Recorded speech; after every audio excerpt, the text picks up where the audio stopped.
welcome back to another day at WBR Garage. Unfortunately, if you saw the last video, you know that we had some catastrophic issues with our CBR1000 engine. So in this video for you, we are going to complete the teardown, replace all of the broken parts, reassemble the engine, and get it ready for reinstallation into the frame. Now this is probably going to wind up taking a couple of days to complete because I'm pretty sure that there is something that we forgot in the parts list, or maybe we might even need a tool. So bear with us. We'll be chugging along to make sure this thing gets done as quickly as we possibly can. And I hope you enjoy the ride. I know I'm not going to, so let's go.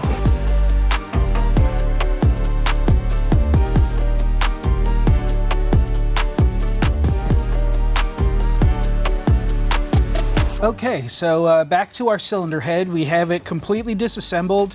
I have inspected it thoroughly with some super bright lights, magnifying glasses, some straight edges to make sure that everything in here is going to survive. Thankfully, the damage was minimalized to the valves themselves and one piston. So the head is clean, the rest of the engine is clean, so we ordered a handful of parts. We're going to replace the stuff that was damaged and put it all back together again. So here we go, along for the ride. Next step in this massive process, which is our CBR1000 Street Fighter build. So here we go, let's get to work, everybody.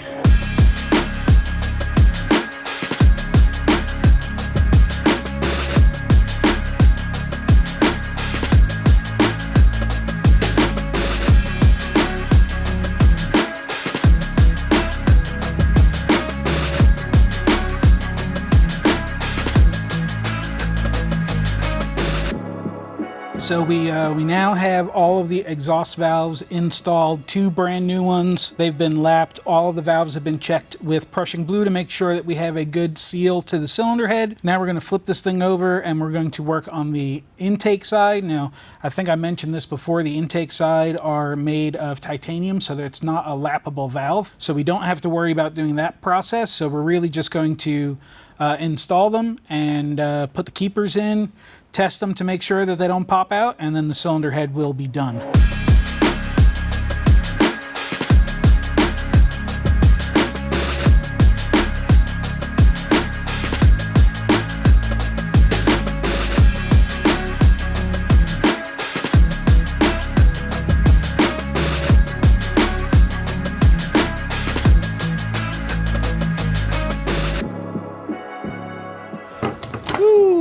Okay, cylinder head is assembled. I just want to test these valves real quick and make sure they're not going to spin any keepers.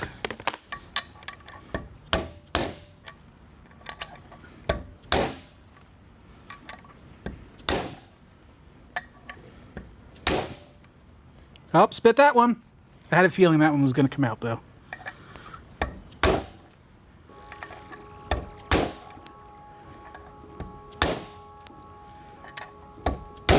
Let's fixie the one we need to fix.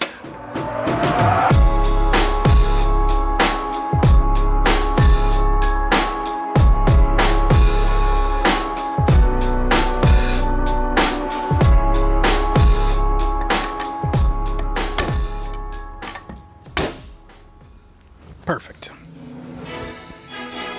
The head is together. All the keepers are locked. They've all been tested. They're all going to stay where they're supposed to stay.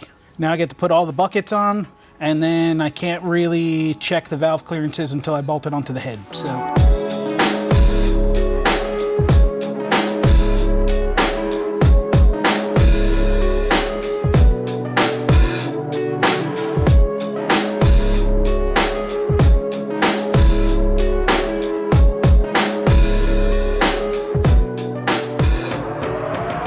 I have no idea why, but this lifter doesn't want to go back into its bore, which means that there's something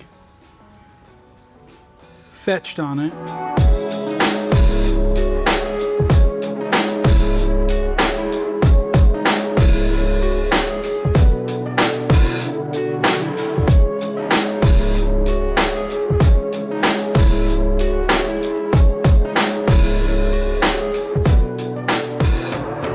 We have finished rebuilding our cylinder head. We've replaced the bent valves. We replaced the cotters for the valves that were being replaced. Everything went new. We got new seals for those valves as well.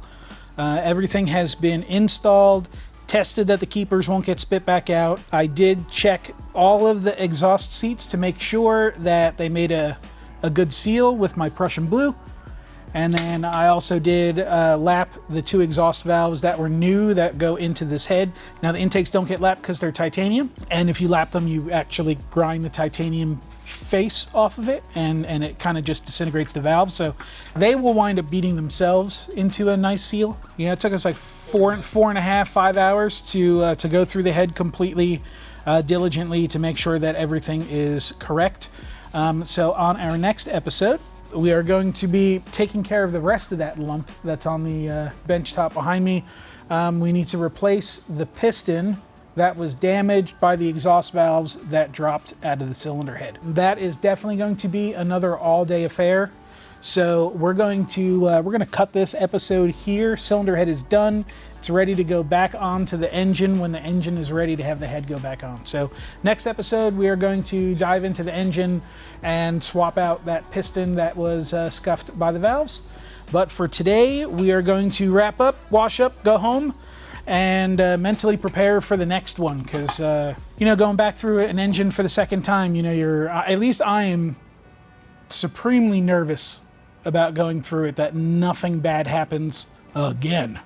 So it's a little bit stressful. It is a little, mind numbing, if you will.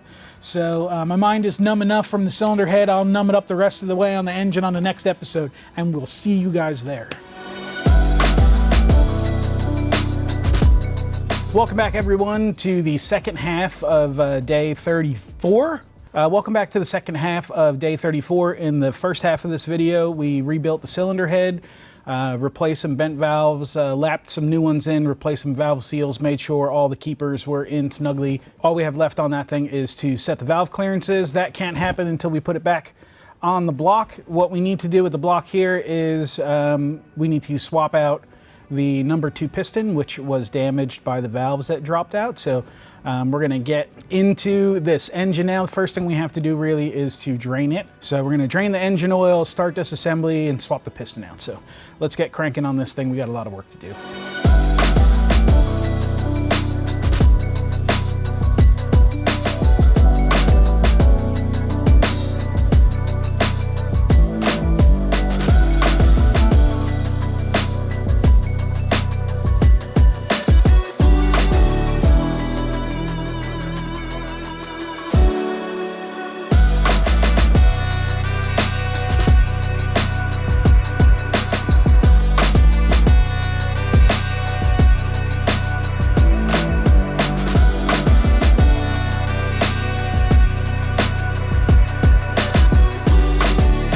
So I've gotten to what I'm a pretty happy point here. I was able to drain the engine, started taking the covers off and the accessories, and then before I got a little crazy, I wanted to remove the oil pan and see if I had to remove all of this stuff to actually split the cases. And when I did that, I was able to see that the connecting rod bolts for the number 2 piston, which is the one that is damaged, were the only 2 connecting rod bolts that you could actually access without splitting the engine cases. So lucky us, we were able to remove the piston connecting rod without splitting the engine cases. Unfortunately, right now, I'm kind of in a little bit of a pickle because the piston rings, I'm having a very hard time getting the piston rings compressed far enough to get them into the cylinder from the top, because when you install them from the bottom of the cylinder, there's a little tiny taper, just enough that you can kind of get those rings started working their way, and as you slide it into the cylinder, they all into their groove. So trying to get this in from the top is extremely difficult. I have 2 choices. I could either disassemble the rest of the engine and put the whole thing together like I did last time, which would mean that I would have to disconnect all the connecting rods, pull all 4 pistons and rods out at the same time, install everything into the cylinder, and then put the cylinder back on. I really would rather not do that because I haven't broken the seal for the base gasket for the cylinder yet.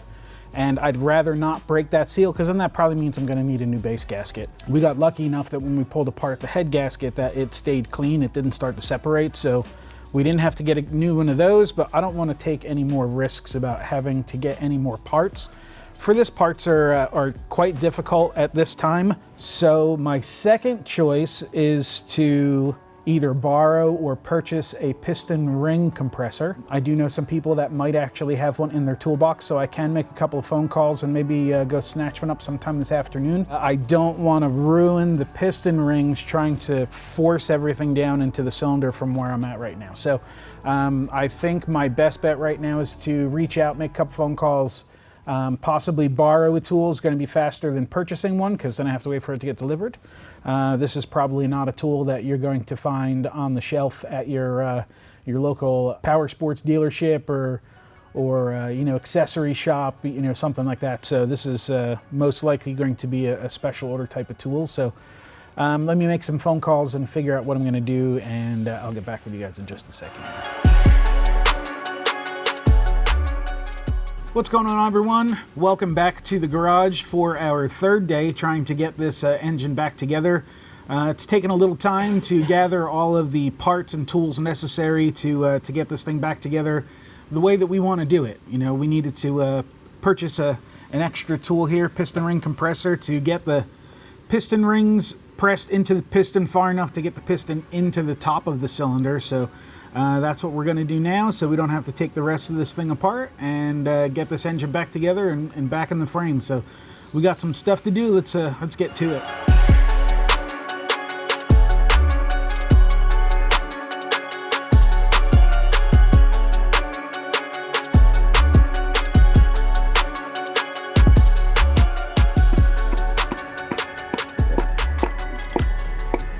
Good. Coming down. We lined up. Come in. Oh, yeah, I'm so excited about that. Do you want to come in more, or are you? I want to cry right now. Don't worry, it's tears of happiness. I'm going to push this all the way in. Hold on, let me get underneath it so I can get it lined up. Okay, come in.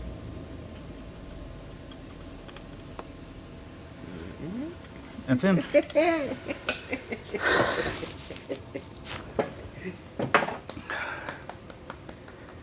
My whole body is shaking right now. He's like pretty pure bliss mode right now, dude. I seriously feel like I'm gonna throw up. You're shaking. I am shaking, bro. I told you my whole body is shaking right now.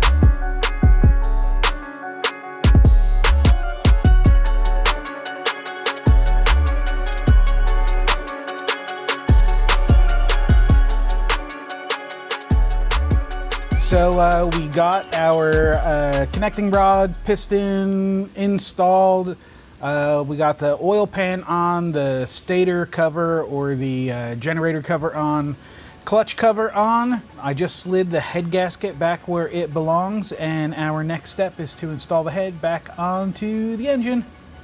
You guys ready? We're gonna put the head on the engine now. Cool, let's do that.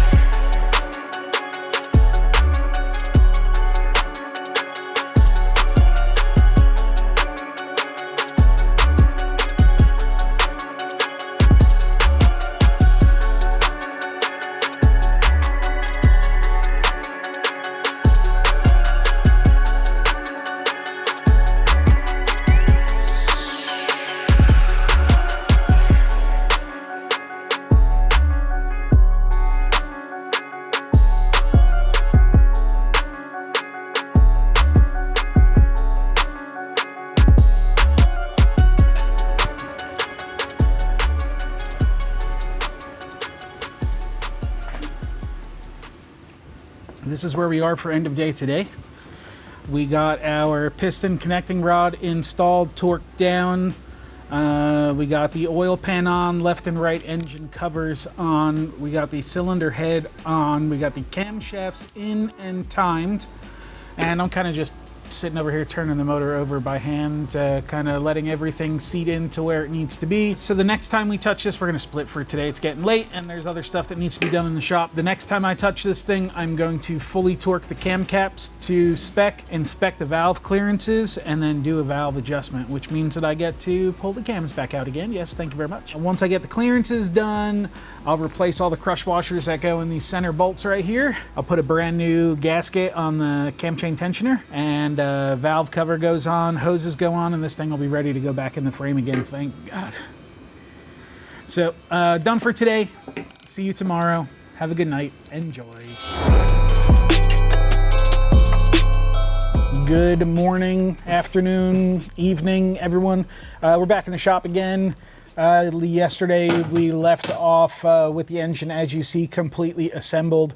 Back here today to finish off valve clearance inspection and adjustment, and then I will button it up, you know, valve cover on, torque all the hoses and all that stuff, get it ready to go back in the frame. So that's where we're at for today. We'll be finished with the engine at the end of this. So yeah, you guys ready to finish off this engine with me?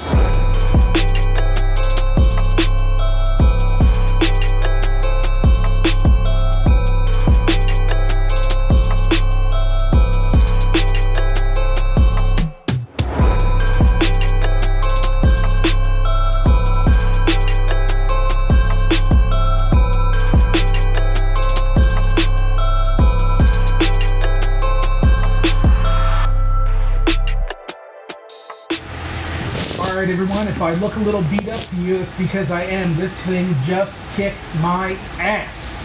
But it is back together in one piece. All the valve clearances are set. Everything turns over the way that it's supposed to.